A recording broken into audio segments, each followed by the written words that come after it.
Hello everyone, this is me Kapil सिक्का। स्वागत है आपका स्टडी आई की एजुकेशन प्लेटफॉर्म में। इस वीडियो में आज हम चर्चा करने जा रहे हैं यूनिटी सैट की। क्या है यूनिटी सैट? एक स्पेस मिशन है जिसमें 75 सैटेलाइट्स को एक कॉन्स्टलेशन के फॉर्म में लॉन्च किया जाएगा। ये जो सैटेलाइट्स हैं एक कॉन्स्टलेशन का काम करेंगे और साथ ही साथ लो अर्थ ऑर्बिट की कनेक्टिविटी को इंप्रूव करेंगे। इंटरनेट ऑफ थिंग्स को यहाँ पे इंप्रूव किया जाएगा और इनके थ्रू वेरियस सर्विसेज जो है वो अवेल की जाएगी इंडिया द्वारा।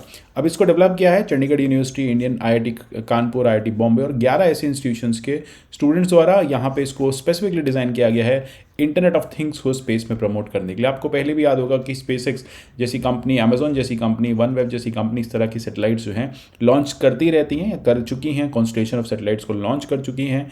जैसे कि अगर आप बात करें सैटेलाइट बेस्ड इंटरनेट कनेक्टिविटी की, सैटेलाइट बेस्ड सर्विसेज की, ये सारी चीज़ें जो हैं वोग में हैं और इसको लॉन्च किया जा रहा है। तो इंडिया भी अब पीछे नहीं रहना चाहता। इंडिया ने भारत के 75 साल होने पर, 75 ईयर्स ऑफ इंडिपेंडेंस होने पे 75 सैटेलाइट्स को लॉन्च कर रही है और ये जो है लो अर्थ ऑर्बिट रीजन में जाएगी। अब यहाँ पे एग्जैक्टली स्पेशल बात यह है कि एक कॉन्स्टलेशन की तरह ये काम करेंगी। कॉन्स्टलेशन एक तरह से एक सीरीज ऑफ सैटेलाइट्स होती हैं जो हर समय उस पर्टिकुलर एरिया को सर्विस जो है प्रोवाइड करती रहती हैं। तो इसका नाम जो दिया गया है वो है यूनिटी सैट और 75 ईयर्स ऑफ इंडिपेंडेंस को सेलिब्रेट करने के लिए ये है। जानेंगे इस वीडियो में सब कुछ, क्या एग्जैक्टली इसका लॉन्च पर्पस है, किस तरह से लॉन्च की जाएगी, कब लॉन्च की जाएगी और इससे कुछ एक एप्रीहेंशंस भी हैं वर्ल्ड को इस तरह की कॉन्स्टलेशन सैटेलाइट्स के। तो वो क्या एप्रीहेंशंस है और उनको कैसे दूर किया जा सकता है। मेरे हर वीडियो के पीडीएफ में टेलीग्राम चैनल से आप डाउनलोड कर सकते हैं, मुझे ट्विटर पे फॉलो कर सकते हैं। जैसे कि मैंने आपको बताया कि जो देश की टॉप लीग कॉलेजेस हैं वहाँ के स्टूडेंट्स ने इसको डेवलप किया है।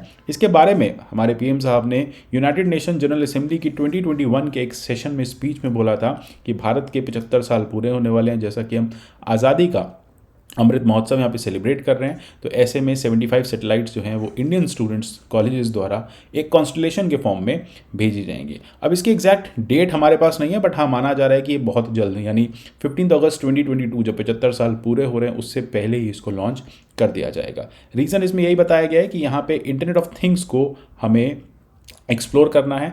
जैसे कि आप बात करें इंडियन टेक्नोलॉजी कांग्रेस एसोसिएशन की, आईएसआरओ यानी इसरो की, इन सब ने मिलके इन सैटेलाइट्स को पुश करने का यहाँ पे एक फाइनल जो है डिसीजन लिया है। ऑर्बिट में ये जाएंगी, experimental long range inter satellite रहेंगी और सबसे बड़ी बात है ग्राउंड कम्युनिकेशन सिस्टम को ये डिप्लॉय करेंगी और IoT in space, internet of things in space को ये प्रमोट करेंगी। जब मैं बात करता हूँ इंटरनेट ऑफ थिंग्स की, तो क्या एग्जैक्टली इंटरनेट ऑफ थिंग्स है?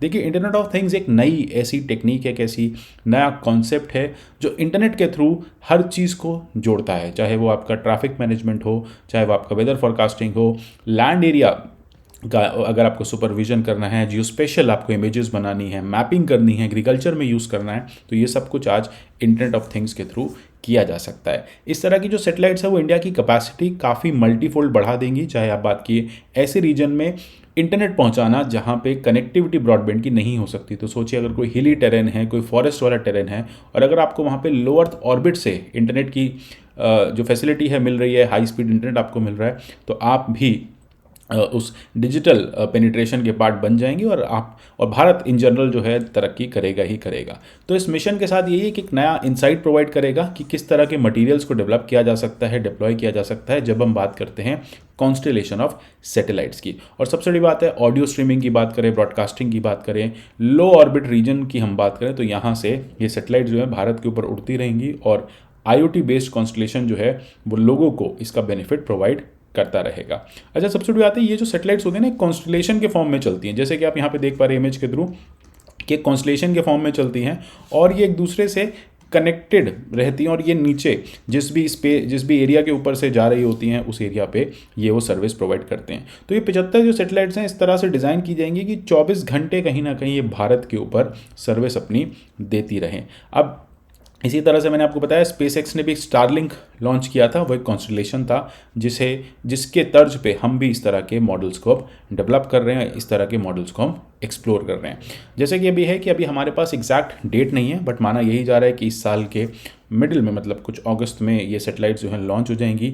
इसमें अभी आइडेंटिफाइड पेलोड नहीं है, कितना पेलोड होगा, क्या ऑब्जेक्टिव्स रहेंगे, किस तरह से अभी स्ट्रक्चर होगा, ये सारी चीज़ें जो हैं वो चल रही है। कहा जा रहा है कि सब कुछ रेडी है, बस टेस्टिंग जो है सैटेलाइट्स की वो हो जाए एक बार, तो फिर स्ट्रेस टेस्ट हो जाएगा, अकाउस्टिक टेस्ट हो जाएगा, वाइब्रेशन टेस्ट हो जाएगा, लॉन्च चैलेंजेस जो हैं वो सब स्टडी किए जा रहे हैं, तो फाइनली इन सैटेलाइट्स को लॉन्च किया जाएगा। अच्छा, क्या ये सैटेलाइट्स लॉन्ग टर्म के लिए होती हैं? जब जो भी लो अर्थ ऑर्बिट सैटेलाइट्स होती हैं, क्या उनका कोई एज होता है? तो बिल्कुल, ये सैटेलाइट्स जो हैं वो 2 से 4 साल तक लो अर्थ ऑर्बिट में घूमती रहेंगी।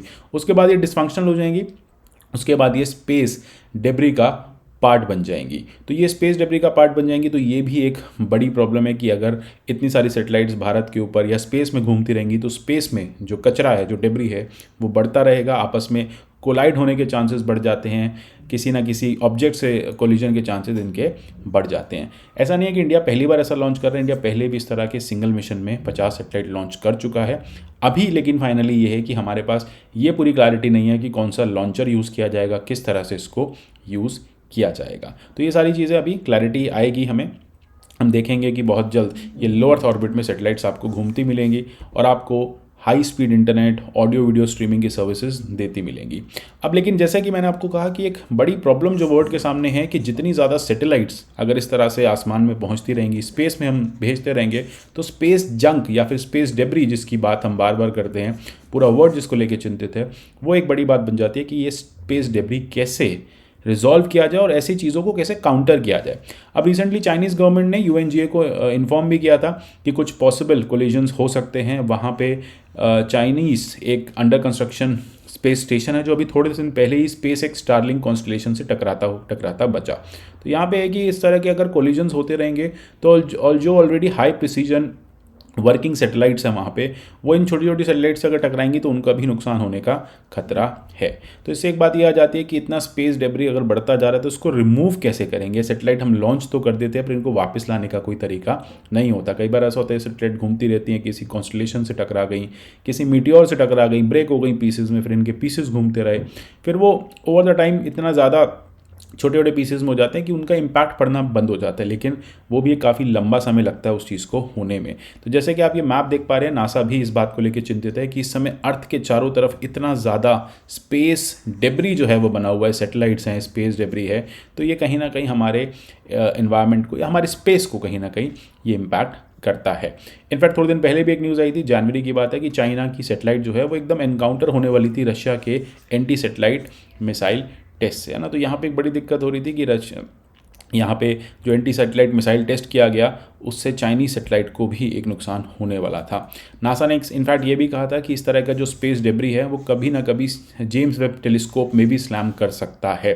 ठीक है, तो ये भी एक बड़ी दिक्कत है कि हम कोई स्पेशल प्रोग्राम वहाँ चला रहे हैं, हम कोई स्पेस मिशन चला रहे हैं, कोई हमने टेलीस्कोप वहाँ भेजा हुआ और वो किसी छोटी सैटेलाइट से टकरा जाए तो काफ़ी नुकसान हो जाता है, उसको ठीक करना मुश्किल हो जाता है। अब बात आ जाती है कि हम इस स्पेस डेब्री को रिमूव क्यों नहीं करते, क्या हम इसको कर सकते हैं? देखो, नासा ने यही कहा है कि जो हम जो ऑर्बिट्स 600 किलोमीटर से नीचे के हैं वहाँ पे ये सैटेलाइट्स जो हैं कुछ सालों में अपने आप अर्थ पे गिर जाएंगी।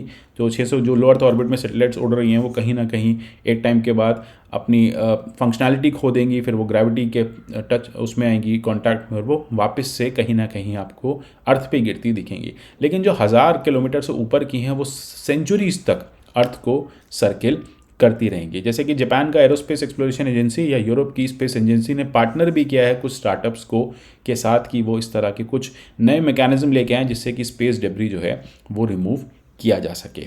अब हमने एक और बात समझी यहाँ पे कि एक लो अर्थ ऑर्बिट होता है, तो समझ लेते हैं एग्जैक्टली लो अर्थ ऑर्बिट क्या होता है। देखिए, अर्थ के लेयर से अगर आप 1000 किलोमीटर ऊपर तक जाते हैं तो उसको हम कहते हैं, या एल्टीट्यूड जो हमारा 1000 किलोमीटर तक होता है वो आपका हो जाता है 1000 लो अर्थ ऑर्बिट। तो लो अर्थ ऑर्बिट बेसिकली उस ऑर्बिट को कहा जाता है जो अर्थ के रिलेटिवली क्लोज होता है ना, बहुत पास होता है ये अर्थ के। तो यहाँ जो सैटेलाइट्स लॉन्च की जाती हैं वो छोटे छोटे फंक्शंस के लिए होती हैं। यहाँ पे जो सैटेलाइट्स होती हैं वो कनेक्टिविटी के लिए होती हैं, वो मैपिंग के लिए होती हैं, वो लो प्रिसीजन काम के लिए होती हैं, इसलिए उनको बहुत पास ही लॉन्च कर दिया जाता है जिससे कि वो हर समय अर्थ की कनेक्टिविटी में बनी रहें।